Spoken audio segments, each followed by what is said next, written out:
Hi, I'm Sadiq, And I'm Christian. and this is episode one of Voxels. Voxels is a new podcast that we're doing, totally legally distinct from Shades of Brown. Yeah, we don't know what that is. Um, I've it's never I've heard of Shades of Brown in my life. never heard of I Shades of Brown in my life. Listen, if there's one thing that's here, it's no brown. I Jesus don't know what that Christ. means. I don't know what Um, that means. so what's the podcast? Because this was like your idea, so I want you to like tell the audience what's going on. So So basically, what's going on here is, for various reasons, we can't really do a tech podcast anymore. But it's 2024, and the streets have been demanding a new podcast. You know what I mean? Uh, People have been crying out for it. I go outside, people stop me in the street, and they say, what the fuck? What happened to the podcast? And I say, you know what? You right. It's what the streets demand. So basically, the idea is to take all of the culture stuff from that other show that may or may not exist anymore, and and pack it in here. Because I feel like there's a lot of good art going on, a lot of great games, books, and media. There's more stuff to dunk on than just computers, I guess is what I'm saying. Computers is passe. That's true, and there is yeah, we there's so much culture. I mean, to start it off, like I'll say, like this year I've been doing this like combined media challenge where I try to watch like at least one movie and read at least one book and play at least one video game a month, so I could like have like a more whole like more sort of more diverse creative sort of media diet, I guess, if you call it that. So that's what I'm. No, I get it, because you're at the combination Taco Bell, you're at the combination Pizza Hut, you're at the combination Taco Bell Pizza Hut. You get a little bit of each. You get a little bit of trash games, you get a little bit of bad anime, and you get a little bit of horny romance novels. And that's what I call being a modern human with a good diet. So yeah, I've so the first video game I started this year. I'm still doing like single player video games. It's gonna be I'm good. That's gonna be the focus. That was the focus last year, and that's gonna be the focus this year. I'm just tired of Wait, playing are you multiplayer saying games you're not taking a for week the off of time. work to play the finale of Destiny 2, the longest running game that we've both been playing? Jesus, I don't even like. The thing is, it's funny, but it's like I don't even know what's going on in Destiny 2. Like for like actually Given seriously, that I don't most of even. the narrative staff is laid off at Bungie, I don't think they do either. Oh Jesus Christ. All right, let's talk about a video game. This game came out late last year, I think like October, right? Alan Wake 2, developed by the folks over at Remedy Entertainment, and this one was published by Epic Games Publishing, which is why it even got made, right? Because it like Alan Wake was not like some massive blockbuster of a game that was going to get a sequel. It was just like this. It's like a cult classic, right? It's like this, like sort of people who know about video games talk about Alan Wake like it's like some sort of like magical object, like like it's like a game that. So I think I have a way of putting it. I think I have a way of putting it. Remedy games are like how people talk about the Outer Wilds if the Outer Wilds is actually good. You're trying to piss off everybody with the first podcast Oh, don't episode. worry. Listen, I got even worse takes going on here. Like, I'll let you talk about Alan Wake, but don't let me. I got some opinion on Remedy games that are going to be universally disliked. So, Okay, so history with Remedy games. The first Remedy game I ever played was when you gave me Windows Store code for Quantum Break. I remember you giving me this code because you couldn't use it, right? Like you bought the. so we got to take a step back. So this is before, the Microsoft Store is still shit, but let's be clear. But this is before they had unified purchases between the Xbox and the Windows Store. In the Windows 10, 8 days, it might have been Windows 8, I don't remember. It was like early Xbox One era. So they were testing out buy one, or buy once, play everywhere kind of stuff. So if you bought Quantum Break, instead of it being a purchase at your Microsoft account, you're just emailed the PC key. So I'm like, I don't have anything to do with this key. I might as well give it to you because I only had an Xbox at the time. I think I had a Surface. I was back before I was on on Macs or anything like that. I was using a service on the Windows Phone, so I did not have a computer that could play it. So I gave it to you, and this is my first Remedy game. I know shit about Remedy. What an experience! Yeah, Quantum. The thing is, I don't remember too much about Quantum Break, except like I remember like it having the whole thing about Quantum Break, the whole Microsoft pushing its video stuff, right? Like it was all about this multimedia format, right? Like you'd have these live action. It's a TV. It's like a live action. Oh, it's a TV show. Remember the game? So the game install was 60 gigabytes, and it was 120 optional download of all of the high quality TV episodes. Yeah. Yeah. Apparently, with Quantum Break now, you can't actually watch those because they like took down the CDNs. I think it's broken. Like no, they patched it, so it's an optional download. At least on the Xbox, I did this recently. But nowadays, you can just stream it from Microsoft servers. You don't have to download it. You can just basically, if you want offline playback, whatever, but if not, stream it. I think Quantum Break. I don't know if I would replay it, but I don't remember much about it. I remember it being weird. I remember the narrative stuff in it being very weird. But at the time, this was like what 20? Like it was a long time ago. Like 7 years ago. Like I don't remember like anything about really the narrative or like the mechanics or anything else. But I remember it being weird. So what's important about Quantum Break is that Quantum Break had a trailer for Alan Wake 2 in it. It did, and I watched it. You sent me a link to it, and I watched it. And I was like, "What the fuck?"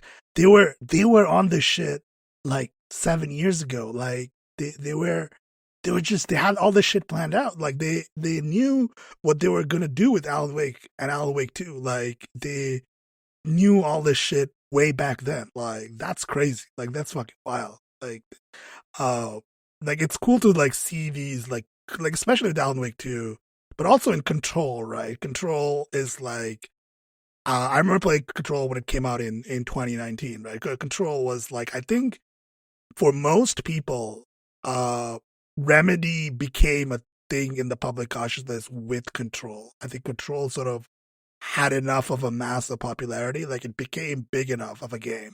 Like it sold enough copies to the point where I think Remedy's most successful game is still probably Control at this point. I remember playing Control. I remember like all the narrative stuff in there is just like, what the fuck is going on with these cutscenes? Like these like FMV cutscenes and like this weird Finnish character who speaks in riddles. Like what the fuck is an AWE? Like what is like all these shit in there and like. Control had a DLC that is like the Alan Wake DLC. I don't know if you played Control's Alan Wake DLC. That one I did not play, but I want to take a step back before we can get into Control. I think because there's a straight line that you can draw between all of Remedy's most recent games, right? Quantum Break, Alan Wake 1, because I played Alan Wake 1. You did not, but I played Alan Wake 1 on the 360. That's like a narrative exploration, and then Quantum Break is like a scope and combat sort of exploration, right? With the video stuff and all the combat stuff they were doing, because it was time-based mechanics. You would stop, speed, time, right?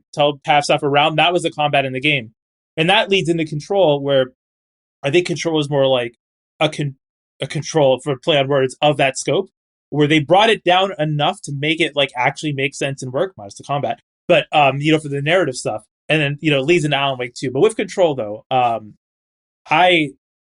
think I think Control was just like, it's how much detail they packed in it, because there's like there's graphically impressive games, and then there's artistically impressive games. And to me, Control felt to be like artistically impressive with how each set piece was designed and how, because you could say Control in one way is a hall of, or like a hallway simulator, right? You could, but they never feels like that. It never feels like, it feels open and sparse, even though it's a building. Because every level, every sort of set piece is designed like as a, like I think this is one thing I think Remedy is really good at is designing set pieces. Like they are really, really good at like sort of doing the set dressing. Like, like it doesn't feel like you're just going through a corridor or you're in this closed room. Like every aspect of the game, like Control, like felt like somebody put in some thought into this, right? Like every boss fight, even if I didn't like the boss fight, there were some boss fights in Control. They were just garbage, like boss design. Like for sure, there was some garbage boss design in Control. But even when I was playing through these like bad bosses, I was like, wow, this is so cool. Like because like everything is like meticulously sort of crafted. It feels very authored, right? It doesn't feel it feels like you're playing like almost like some sort of theater play, like it's like all very tightly controlled. Especially it feels more like that with Alan Wake 2 than it did with Control, but Control definitely had that sort of remedy like narrative shit going on. Like it was cool. I don't. But the thing about Control as well, especially leading it Alan Wake 2, is like Quantum Break had a lot of weird shit in it, right? But Control, I think, was a step back in it to try and make a more cohesive narrative. But Alan Wake, I think they've managed to bridge the gap between both, right? Of making a cohesive narrative and going 10 million feet into that weird shit and having it make sense, which is a skill, right? Because you could, I guess we relate to albums. Like, we could relate to albums for a minute. You have, like, what's an artist recently who's gone to some experimental stuff? Like, maybe, like, say like Beyonce's past albums, right? You could say Lemonade is like a culmination of her prior albums with like one cohesive narrative, and then you go into Renaissance, and Renaissance is like cohesive narrative-ish, but it just gets weird and expansive the amount of genres it's playing with, and it's done so tactfully that you don't. It can be so easily made sloppy, right? And I think that's where Alan Wake 2 comes in, where they try and go for that quantum break austere, but they actually still manage to make something that is cohesive and fun. The thing about Alan Wake 2 is that I think it's Remedy operating at like peak performance when it comes to like their creative like form. Like it's just every aspect of the game. I think it's just gorgeous. Like just the opening of the game. Like you're in like this Pacific Northwest setting, like you're in Washington State. There's trees everywhere. It's dark. It's rainy. It's this like, and there's all this weird shit happening, and it's just the vibes are immaculate. Like it's just every aspect like is just so good. Like Alan Wake 2. I was going into Alan Wake 2. I was a little skeptical. This is one of the reasons I'm playing it now and not when it came out, was that I wasn't sure if I was gonna enjoy Alan Wake 2. Like I was a little bit like, I don't know, it seems a little too maybe a little too focused on narrative, or it's a little too like up its own ass or whatever. Like but it's not. Like it is as good as everybody's been sort of talking about. Like everybody's been like, yeah, this is great. Except for like, I would say all the narrative stuff is really, really good. The music is holy fucking shit. The old gods of Asgard are back, and they have these songs in the game, and holy shit, they are. Honestly, the music of this game is, I want like an official OST. Like I would buy a physical copy of this. Like give me Remedy, please sell me on like a physical audio release of the OST. But it's just like all this stuff in there, like the references to Control, like the references. I remember the first time you get a reference to Control in the game is like very early on, like basically the first section of the game. You get a reference to Control, and you're just like, oh, I know that. Like I know that what they're referring to, and that's really cool. I love this sort of interconnected Remedy. I mean, do you not realize that the sheriff guy is Jack Joyce from Quantum Break? Same fucking character model. Yeah, I know. I was about to get to that before you said it. I was about to say the Quantum Break reference, where the Sheriff Breaker is played by the same actor as the main character of Quantum Break, right? And that's obviously like another reference, right?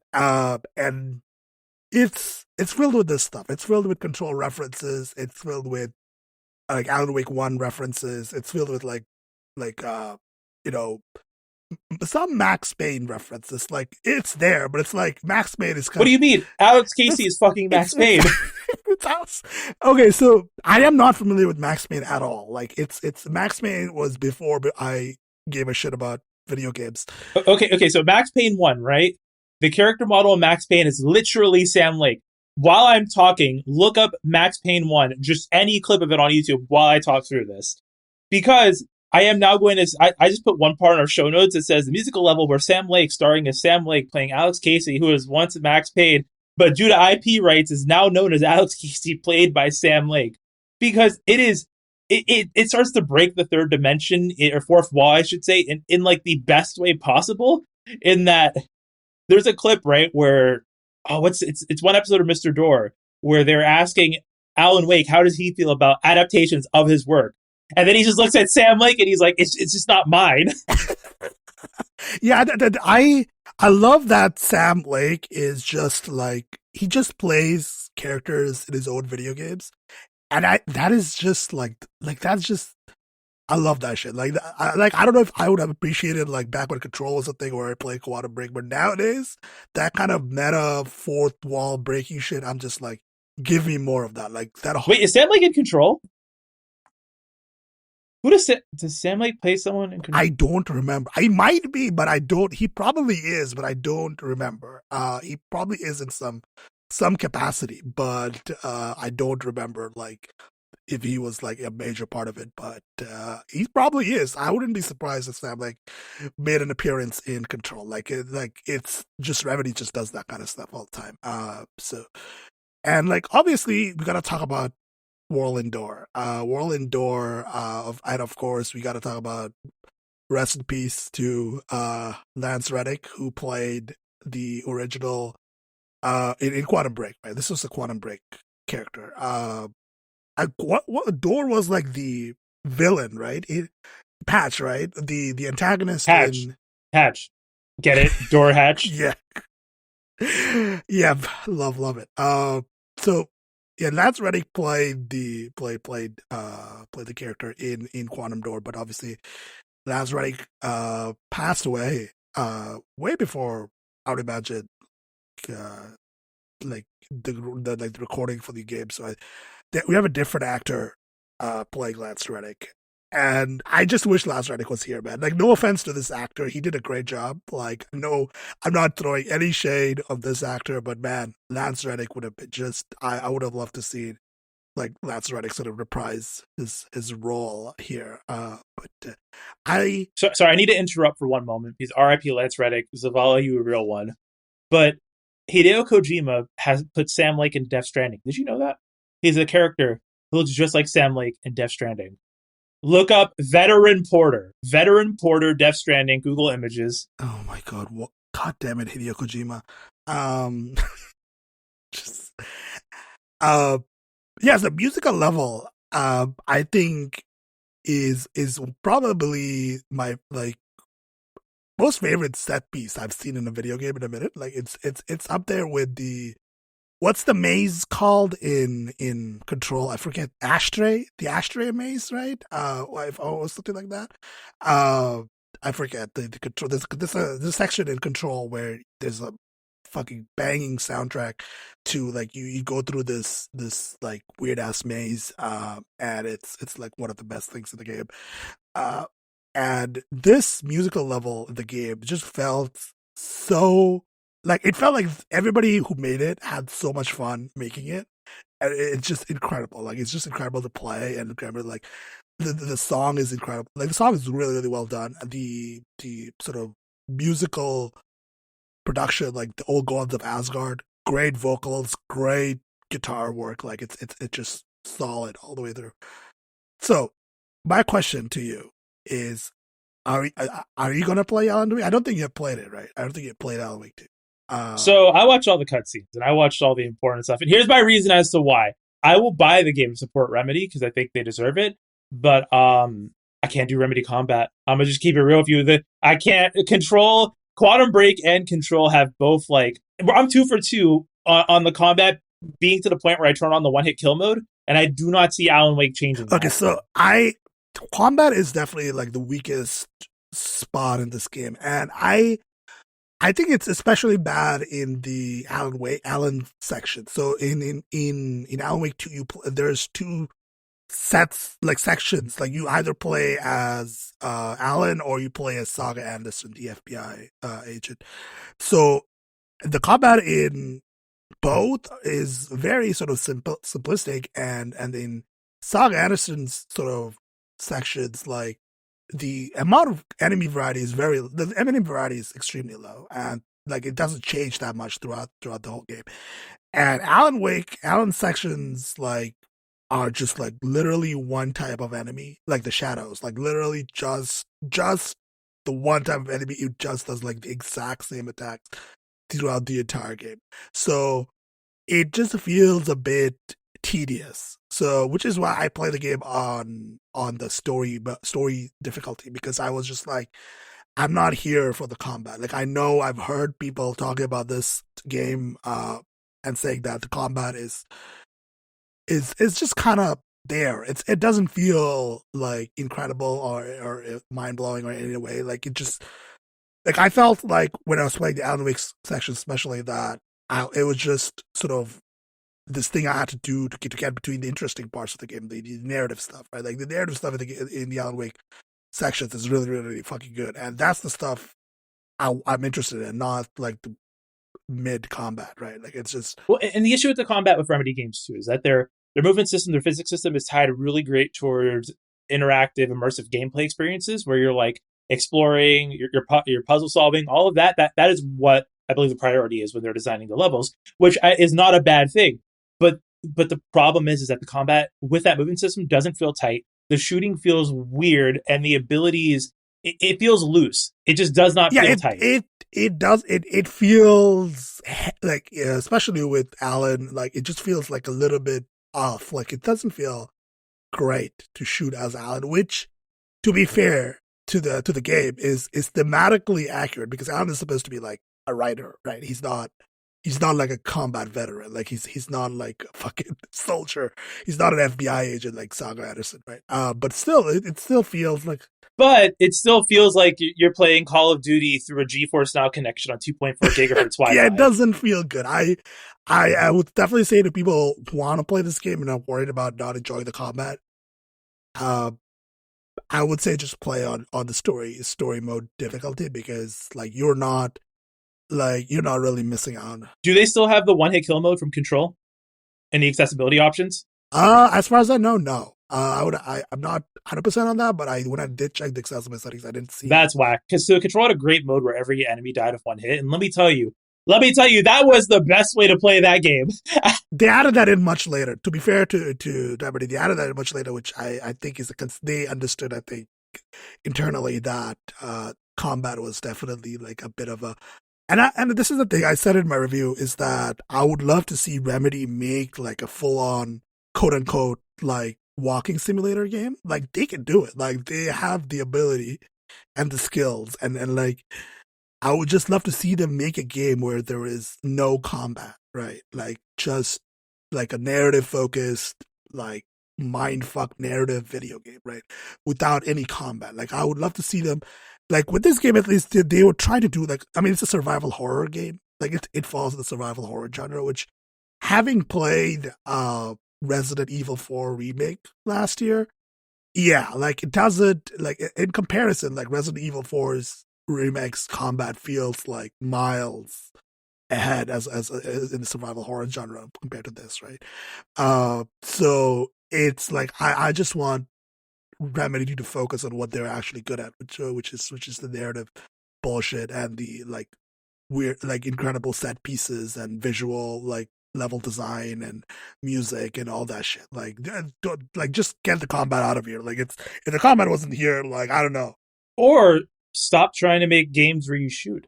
Like I unironically think, like I'd be maybe their combat design folks wouldn't be up to the task, but I think like an Alan Wake style game that had more hand to hand combat on it, like with a little brawler influence, would be interesting, right? Like a Remedy game where you're just punching people all the time, that could be rad. That instead of it just being like teleportation and shooting, because that's so many other games nowadays. Yeah, I'm like Basically, think about this: Yakuza mixed with Remedy, or is it like a dragon now? I guess is what it's called.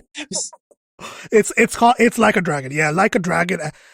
And the thing is, I love the like Yakuza Like a Dragon. I love Yakuza 0, Yakuza Kiwami 1 and 2. Like, that studio is doing some incredible work on, especially with combat design. Like, their combat is fantastic. Like, the brawler stuff in like the earlier Yakuza games is honestly pretty fun. And yeah, it would be cool, but I don't know if that is in Remedy's sort of wheelhouse. Not that they Partner for another couldn't do it. studio. That's the I combination we feel need. like Sega Remedy and is one of Remedy. those. Maybe they just want to like do all this shit in house. Like they have an in house style, and I can see why, because like they want everything to look a certain way and feel a certain way. So they have like this incredible, and I hope the success of Alan Wake 2. Can let them buy Quantum Break IP back from Microsoft because Quantum Break is still the best Remedy game, so we can get a Quantum Break 2. Wait, hold on. Does Microsoft own the IP on that? Like, Yeah, what? that is Oh, why there's not more Quantum Break integration, and it's like a Max Payne, right? It's one-off hints. That's why it's Mr. Door, not Hatch. They can't use the same character names because Quantum Break is a Microsoft IP right now, so they have to buy it back. Because remember, no, Microsoft owned Alan Wake. They bought Alan Wake back from Microsoft. oh, they did. Yeah, they did buy Alan Wake. Oh, Alan Wake, and they remastered the first Alan Wake game as well. So like, okay. So my question to you here is: I know you've played Alan Wake 1. Would you say it's worth replaying Alan Wake 1? Like, would you play? Like, would you? Okay, you got to put up with some real shit combat. So here's how Alan Wake combat works: you have a pistol or a shotgun, and you have to shine a flashlight at enemies in order to get them to a state where you can damage them at 30 FPS. So okay, like the thing is, you say that that's basically Alan's combat in Alan Wake 2 as well. Like you just have to shine your flashlight. But imagine a less good version of that. Can you put that up with no accessibility options to make it easier? Can you? This is a game that was released in like 2008, 2009. Oh, yeah, okay, yeah, probably not. Like I was wondering if I should like, now that I like played Alan Wake 2, if I should like go back and play like the first game, like because when I bought Alan Wake 2 on the Epic Game Store, they give you Alan Wake remastered for free with it. So I mean, I would check it out. You would know within because the game starts with a combat section, so you will know within the first 5 to 10 minutes okay. if you are here for it. Okay. Uh, uh, I would personally, if anybody's enjoyed like Control, if anybody's enjoyed Alan Wake, like you gotta play Alan Wake 2. I like it's already, this is like the first game I played this year, already on the game of the year list. But this year, like straight up, like it's not even a question. Uh, just like criticisms of the combat aside, like I just love the narrative shit that they're doing. It's, and at the ending of the game, just like I was just like, what the fuck? Like, what is, like, I still don't really like fully comprehend. I feel like this is one of those games which was just like you just have to sit with it. Like you just like what is actually happening? What's, who died? Who didn't die? Who what is like the actual reality of the situation? Because the whole thing with Alan Wake is like reality is warped, right? Like it's this whole thing about warping reality. Like I don't know what's going on. Like the ending of that game, I was just like, I don't know. Like it's weird. I love it. I love the Alan Wake games end on all those interesting voice lines though, because Alan Wake 1 ended on like it's not a lake, it's an ocean. And it still hasn't been explained. And then this game ends on it's not a loop, it's a spiral. It's a spiral. Yeah, it's not a loop. It's a spiral. Which I was just like, what does that mean though? Like, what the fuck? Like, are we getting DLC for this game? Like, what's going on? Like, I don't know. So Here's how you get Quantum Break to bring them back though. Quantum Break with the time stuff, like we're already there. We're already there. See, basically what I'm saying is someone, fuck going to space. Tell a billionaire to give Sam Lake enough money to buy back the rights to Max Payne from Rockstar, because Rockstar owns, or Take Two rather, owns Max Payne. Microsoft owns Quantum Break.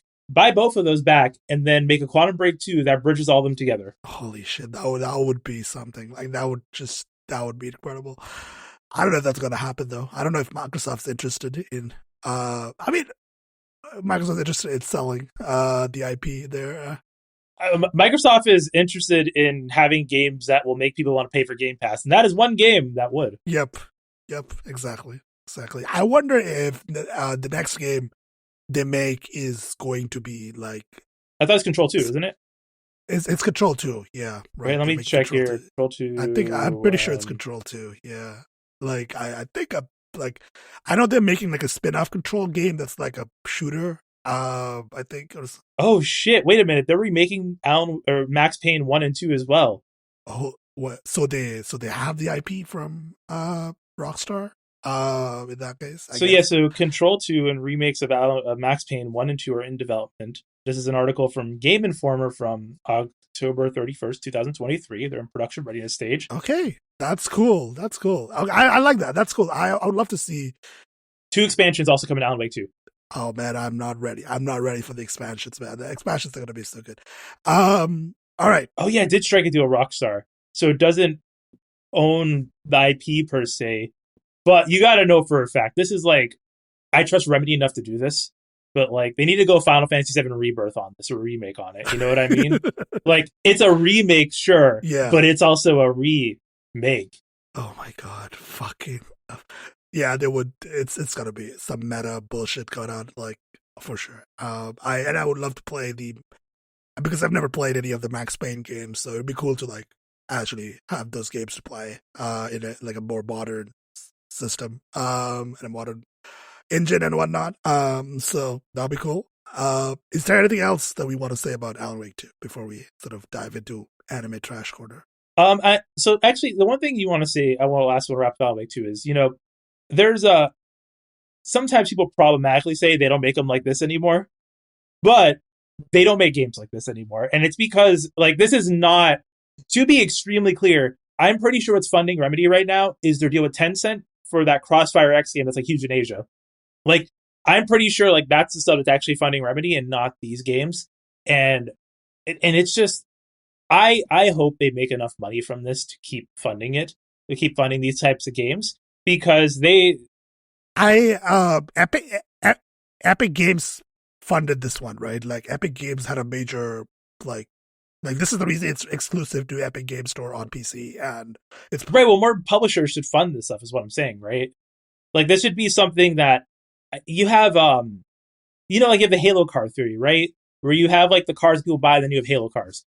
Or Alan Wake rather, this game is I think is a Halo car game, and that this is like that weird shit that's not for everyone, but is artistically important. It's you have like your shooter Crossfire game, and then you have this, and this is the stuff that people look to for actual artistic inspiration. yeah, exactly. I said it in my review. It's a game. It's a piece of art that loves art, right? Like it's just like a love letter to art as a thing, like which is I just yeah more of that shit, please. Like please, it's good shit. Fuck out So of wireless. speaking of trash art, no, uh, let's talk about anime, which apparently is So let me introduce a segment. I'm stealing your segue. So with this new show, I'm no longer banned from talking about anime. So it's the start of a new anime season. So there's going to be a quarterly, I guess, section. Yeah, we can probably do it at the beginning of a season, end of a season, called the Anime Pickup. Go through all the new animes that I've seen so far, and I'm going to try and sell you on them. I think is my idea here. I'm going to describe it, talk about the show, and try and sell you on it. And we have, good lord, I didn't count this number out. 1, 2, 3, 4, 5, 6, 7, 8, 9, 10, 11, 12, 13, 14, 15, 16, 17, 18, 19. 19 individual shows I have seen so far.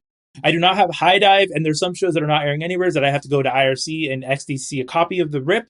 And I did not do that for some of those shows, so it's not all shows that are airing, but it's 19 out of the 30 or 20 something that are airing this season. Some maybe haven't started yet, but we're 2 weeks into the season, so there's only so much time we can actually wait. But yes, so we're gonna try and sell you on those, and let's go through. Let's make fun. Let's talk our shit first. Let's go through the ones I put in cringe. Shows you shouldn't watch. Shows that I'm probably going to drop. So first one here we have is Delusional Monthly Magazine. So this is a show about a guy who gets a job at a science magazine about like psych weird psychic phenomenon and stuff. Yeah, supernatural phenomenon, which could be a good idea, but the animation quality is pretty low. It has a fairly predictable plot. The characters are extremely one sided, and it's one of those shows that 15 minutes into it, I'm like, what is going on? Like, you just the narrative's not consistent. It was just a boring show, so that's why it's cringe. Because it could have been a good idea, but it's not even problematic cringe. It's just like, this is low effort anime. It's just not. Yeah, there's low effort. Yeah, Like, okay. those animators should have been doing a better show. And I don't blame the animators. It's always the production committee's fault with this stuff. Pay them more, put them on a more fulfilling project. Now, this one here, next up, we got bottom tier character Tomozaki, which is another cringe show. Why is this cringe? So, I'm just going to explain the premise of this, because it's season 2. Season 1 aired 5 years ago. So, guy, is a hardcore fighting game player, plays a lot of fighting games, ranks online. He has like a rival he builds up. They chat online, healthy, gamer competition, fair enough. And he meets up. Yes. Wait, let me finish the description though. You do know this one. So he meets up with that person, ends up being a girl who goes to his school. And she's disappointed that he's just like, not even a shaggy dude, but just like, someone who just cares about playing video games, like 15, 16, whatever. Like, people are in that part of their life. And her goal is to rehabilitate him by meeting with him after school to turn social norms and stuff into quests in real life to make him level up as a person. Yeah, I remember this now. So every episode, it's like, I mean, it's an interesting folly if it wasn't one-sided or two-dimensional, I guess. Where basically it's like, here's a social situation. We're going to address this like it's a video game quest. And here's the problem with that. That does not make you a healthy person who's capable of sustaining normal relationships. Once you turn like 18 and you're like, oh, my friend's going through a tough time, let me have a musical episode on this where the old guards of Asgard are playing songs so we can figure out our problems. No, it's not how that works. It's not how that works. So, I of course have watched every episode of the first season, and I am watching every episode of the second season because I like Pain. But this is very cringe. It's extremely cringe. Next one up is Sasaki and Peeps. So this one's pretty interesting. It's like an isekai, but you can go between, but no one dies. So office worker buys a bird because he's like, you know what, working at an office sucks. I want to get an animal, a little cute animal. That bird ends up being a magician from another world who grants him magical powers, and they go back and forth to each world. And he's, doing normal stuff of selling electronics from our world and the other world to try and gain money and get super rich, whatever. Traditional, trash. Just probably put a mid tier instead of cringe. What makes it cringe is every main female character in the story is under 18. Automatic cringe tag. Oh, yeah, that's a red flag. Uh, oof. So would you say that isekai is still like a major trend in like newly airing anime? Like, it is just it's turned itself into a genre at this point. It's gone from trend to, I think, to like a magical anime, right? Like, well, those never fell out of style. It's waned in popularity for sure, but it's just there. It exists. It's just here to stay. It's just a trend. Next show in the cringe category is The Strongest Tanks Labyrinth Raids. A tank with a rare 999 resistance skill got kicked from the hero's party. This is a terrible title. This is a fucking terrible. First of all, this title is cringe. So what actually? I'm just gonna say. So we got two reasons one's cringe. One, the guy has a sister complex, the main character, so no. And then two, it's I'm gonna say these hoes. Like, the second character is a slave girl he meets, who of course he liberates. Oh, okay. Yeah, yeah, yeah, that's, so is this like an isekai too, or is this just like, okay, just No, it's just a fantasy anime where like video game skills, but in real life, everyone has skills, and if you don't have a skill, you're not a useful human being or whatever. But okay. So yeah, it's cringe. But the last cringe one we have here is Hokkaido Gals Are Super Adorable. Now, this is like a traditional romance anime, and the reason it's cringe is one, it's 2024. We need to stop writing male characters as young dude who squeals whenever anyone touches him or pokes him. You know what I mean? Like that's just that trend needs to die. I want romance animes where both characters are like regular people with flaws and stuff, and not like, she's she's like a super pretty girl and I'm like an average dude and she likes me and oh no, what do I do? But she puts up with my bullshit. Like no no no no. Like no no no no. That's not the vibe we're on anymore. So that's why that's cringe. Now I got my next category. We got these are the ones I'm actually trying to tell you on. We got Hard in the Paint. Once again, Flockavelli just turned 10 years old. Waka Flocka Flame's best album. That's a real one. Um, so first one, Seventh Time Loop. The villainess enjoys a carefree life married to her worst enemy. So this is a time loop and a villainess trend. This is a trend that you left anime before it started. There's a lot of shows where it's like I'm the evil villain bitch that no one likes, but actually we're gonna take that idea and try and flesh me out into a full character and give me another chance. It's not washed yet, the trend. So I'm enjoying it. It's eventually it's gonna be like enough of these shows, but a lot of these have like Yuri stories with them and stuff. So I think it's because it's a trend that's mostly written by women. It has a lot more staying power and a lot more depth to it than these other trends. So I fuck with it for now. Tends to be a lot of women first writers who are writing this, and you know it's always a good thing. Women writing women anime is something I'm here for. But here's the thing. So this show is she gets disowned by her family, and each time she dies when she turns 20. So she's lived 7 lives, and each life she like does one thing. One she was become a merchant, another she learned how to fight, an archer, a doctor, etc. And this show picks up on her 7th time loop, where the guy who killed her in all the prior loops is now wanting to marry her, and she's trying to play him to get him so she doesn't die this time. Oh, I see. I see. That's a And it's like not problematic. It's like there's some anime tropes in it, but it's actually like a pretty compelling kind of narrative. And the first episode was good. The animation quality was good, and this character is really, really like actually a person, right? Flaws, but thinks, and it's something I fuck with. I was enjoying this watch. I think it's one that you would not feel bad watching. Next up, we got Solo Leveling. So there's another trend that has been going on since you stopped watching anime, which is Korean manga, I think they call them manhwas, are getting adapted. So Solo Leveling is a Korean show that is getting adapted. It's a battle anime where basically the world has portals open up randomly one day where people start going to dungeons, and the idea is you can never level up. You're assigned a certain rank. But this guy is the first one who's able to level up. And the thing that's good about this is he's like, it is a shonen show where it's, weak guy gets strong, but he's not an annoying protagonist.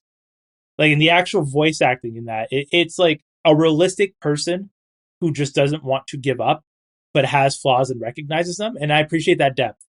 As well, the animation is so fucking good. The battle, it is extremely well animated, and it goes hard. This one goes hard in pain. actually I'm kind of sold on this one. Actually, like this sounds good. I haven't watched shonen anime in a long time.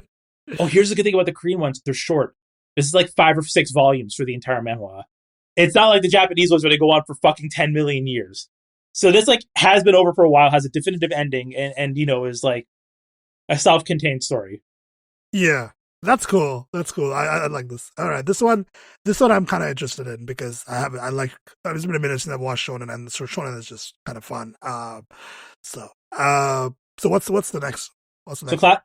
we got Classroom of the Elite. So this one is cringe or hard in the paint. I didn't put it in the maybe category because I think it goes hard in the paint, but the reason is it's the main character is a sociopath, but everyone recognizes that, right?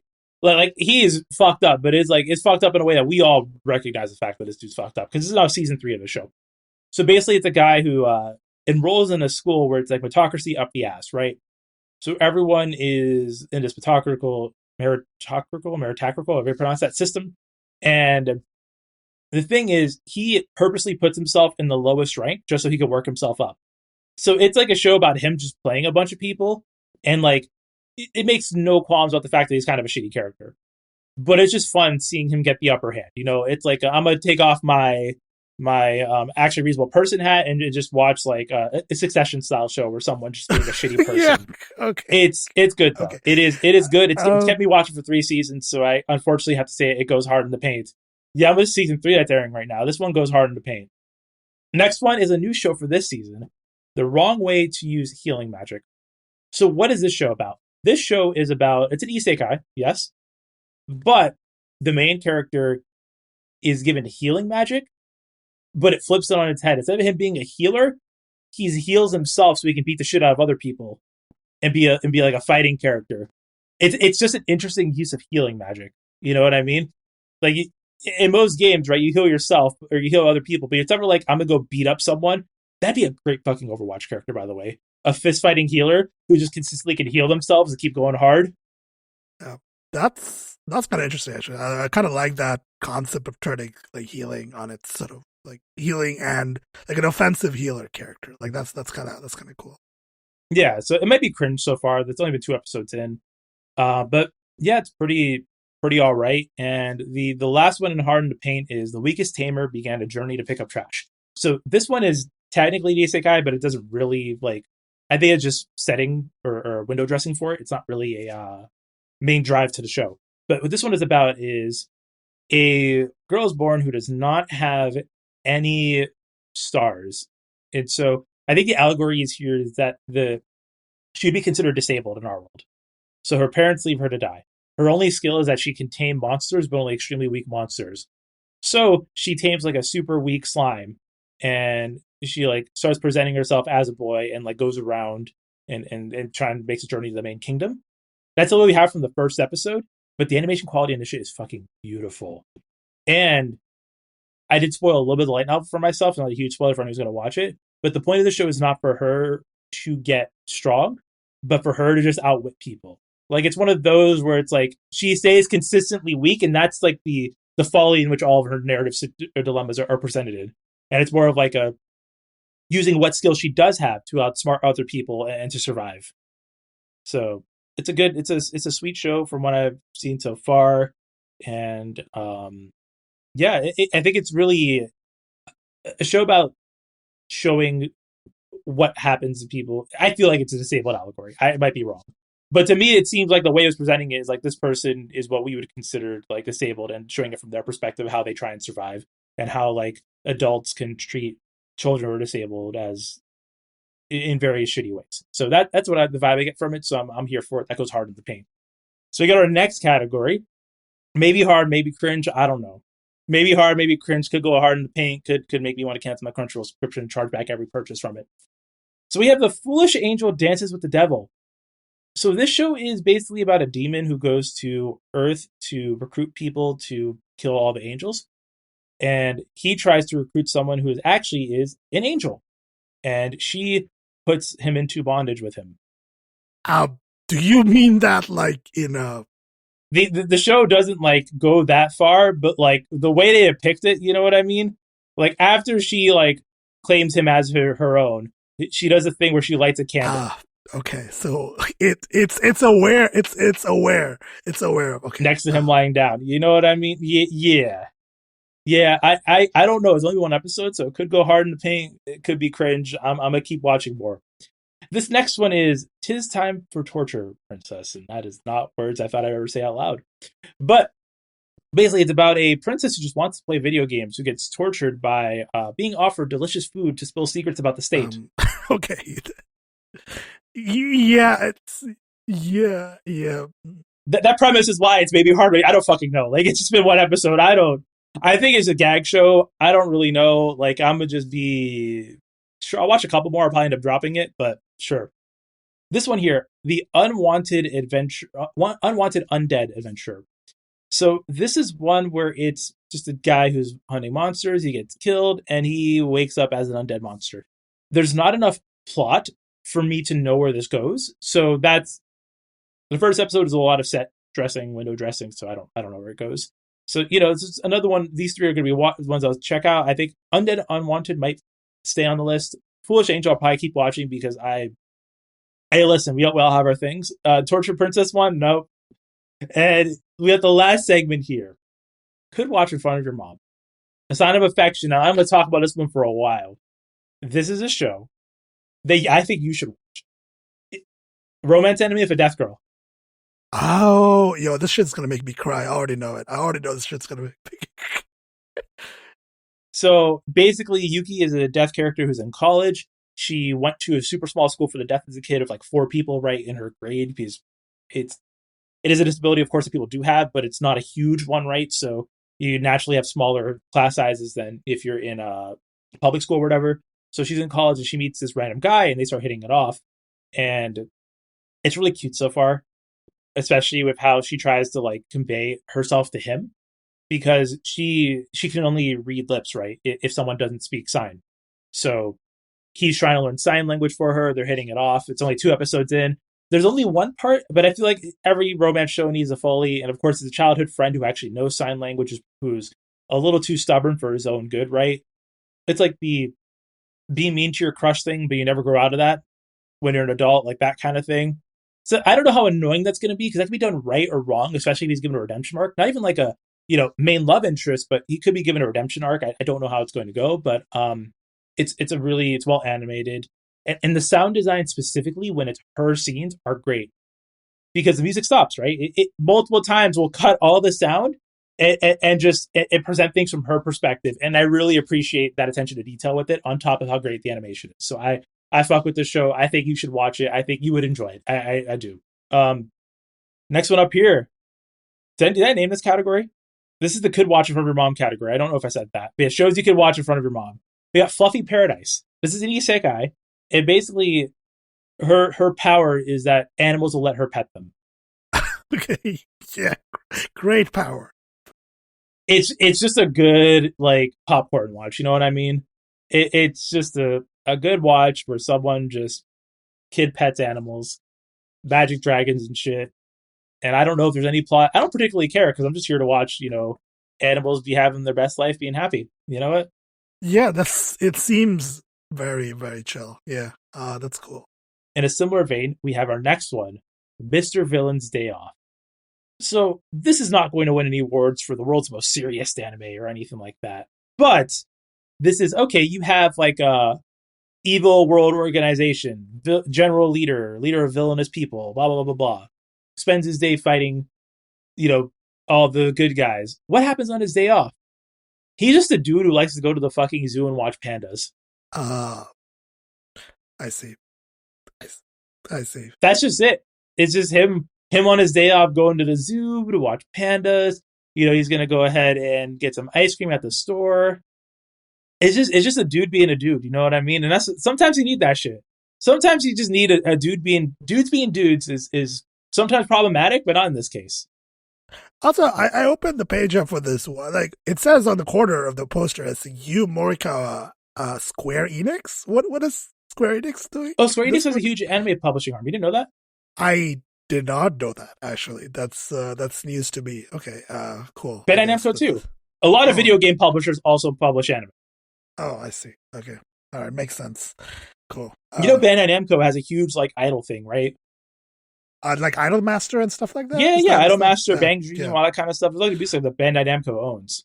Yeah, okay, that's cool. I So, don't know Square Enix. Square Enix goes hard in paint. Okay.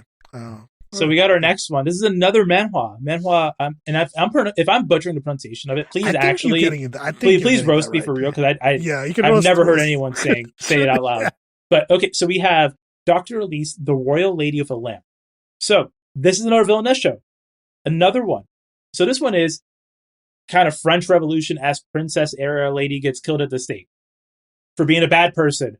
Oh, so it's like Marie Antoinette kind of situation going on? Oh, yeah. Being a bad person, all that kind of stuff.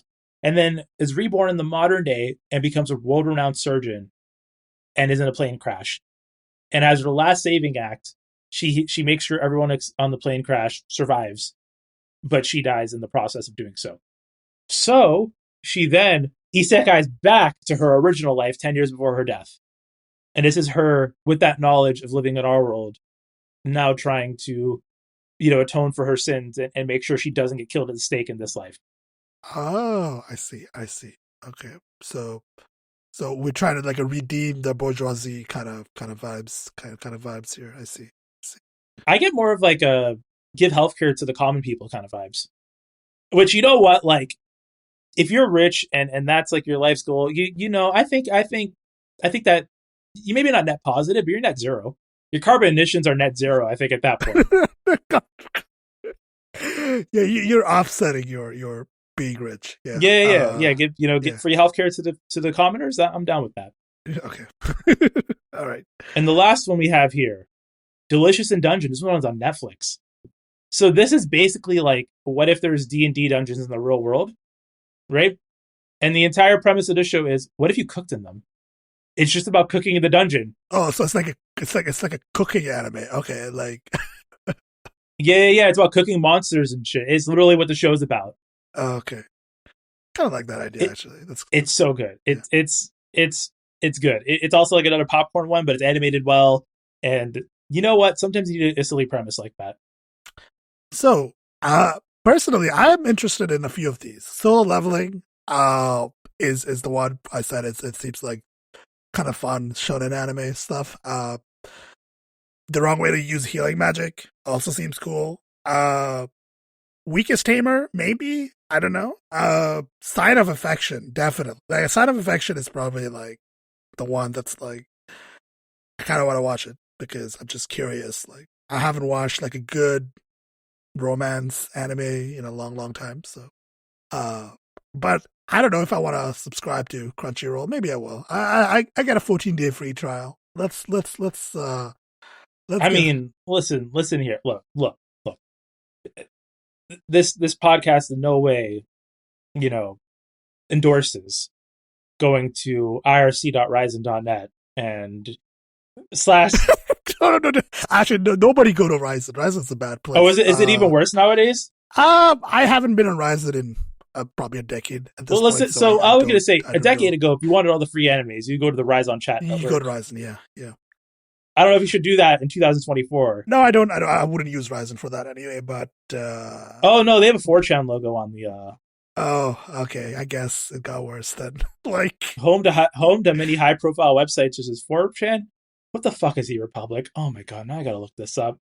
I'm opening a private window for this. Oh, okay, great. It's just it's a web browser MMO. What the? we're discovering things about IRC now. Create your citizen. That sounds problematic. I don't like it. I can run the app on the Mac App Store. Um. Anyways, yeah. So, at least out of affection, it was a show that I would watch. I would watch that show. Yeah, Side of Affection is the one that seems most interesting to me. There was a similar. I don't know if there was this movie. I think it was Yeah, Netflix Silent anime, Voice. Silent Voice. I remember. Shout out! You were not the one who recommended this to me. Actually, I think it was Mint who recommended this to me. Shout out to Mint. And I remember watching a Silent Voice, and I remember, God, this it's the movie. It just makes you cry. Like Silent Voice is really really good. It's really really fucking good. So Sign of Affection. I'm interested in that one for sure. So I'm curious. Will I watch any of these? That's a great question. Like now that I say that I'm interested in them, doesn't mean I'm actually going to watch them. This is the thing with anime is that Christian has been trying to, like, I don't know, tell me about anime for the past, uh, I don't know, 5 years, 7 years. And it's I've just not really picked up any anime seriously, for a long time. So it'll be like it's uncertain that if I actually watch it. But we'll see. At least a sign of affection. That is the one that like is you big. Like I watch this and I'm like, you know what? That goes hard in the paint for you. I could watch it for your mom, but that's like it goes hard in the paint with your mom. Yeah. So, is if it so with all of these in the list, which is like is Sign of Affection the one that you'd probably say is like the best one that you're enjoying right now, or is there like another one that's really really good like for you specifically? So I mean, if it's like future cast, right? What is still going to be on the list come the end of the season, right? When we do the end of the season roundup. Sign of Affection, Fluffy Paradise, Doctor Elise, The Foolish Angel, probably because I need that one Cringe show. The Villainous one, and Classroom of the Elite and Solo Leveling, and Tamer. I think would be the ones that stay out of the 19. So that was a good, I would say, 1 hour. We're actually, my Audacity says we're approaching 1 hour. So episode one of Voxels. Of course, I think a lot of people who are listening to the podcast that shall not be named, will also be listening to this one. but I'm curious about feedback. We have a feedback address, right? What's the Yeah, so here's I should have practiced this. So this has been Voxels, as you said, episode 1. You can find the show at voxels.fm, splurge for the big kid domain. And if you have any feedback for the show, you can send it to feedback@voxels.fm. As well, you can find me on Mastodon at lo-fi carrots at mstd blah, blah, dot plus. I don't know. What if you go to voxels.fm, click on the episode link, there'll be links to both of our websites and our Mastodon pages there. Yeah, and where can people find you on the internet if you remember your handle? Yeah, I am Sadiq. You can find me on Mastodon at packetcat at 10forward.social, or all my stuff is linked on sadiqsafe.com. And please go check out my blog. I'm fully committed to blogging in the year of our Lord 2024. So go to nullrouted.space, read my blog post, put it in your RSS feed reader, subscribe to the newsletter that goes out weekly. Shout out to Button Down. And this podcast, actually, I think Transistor gets a shout out. I think they're good. What is it like? Oh, Transistor was great. I used to use them in the past, and like we even have a YouTube uploads now. I turned off personalized ad for YouTube uploads, so I don't know how like this YouTube upload thing's gonna go, but we have YouTube uploads now. If you go to voxels.fm/subscribe, you can find us on Overcast, Apple Podcasts, Google Podcasts, RRP, YouTube Music, YouTube, Deezer, Amazon Music. So Antenna Pod for the Android people. We have a native listing in Antenna Pod now for all y'all Android people who don't like Google Apps being on their devices. So wherever you like, as they say, wherever you get your podcast, you can find Voxels. If you enjoyed the podcast, please share it on your socials or share it with a friend, etc. I love all of this. So please send us feedback. Tell us about the trash anime you watch. I want to hear like your pet theory about Alan Wake 2. Please tell me. Also, please stop listening on Alexa devices. I haven't even shared the link with anyone yet, and I checked our analytics, and someone was listening on an Alexa. Oh my god! Come on, Christian, you can't roast our listeners for listening. You know what? Okay, fine. Let's flip this over. Please, if you're gonna listen on Alexa, someone needs to send me a photo of them listening to it in a terminal-only podcast app on a ThinkPad from 2004. Okay. All right, that's the listener request. Please do your homework. Always. All right.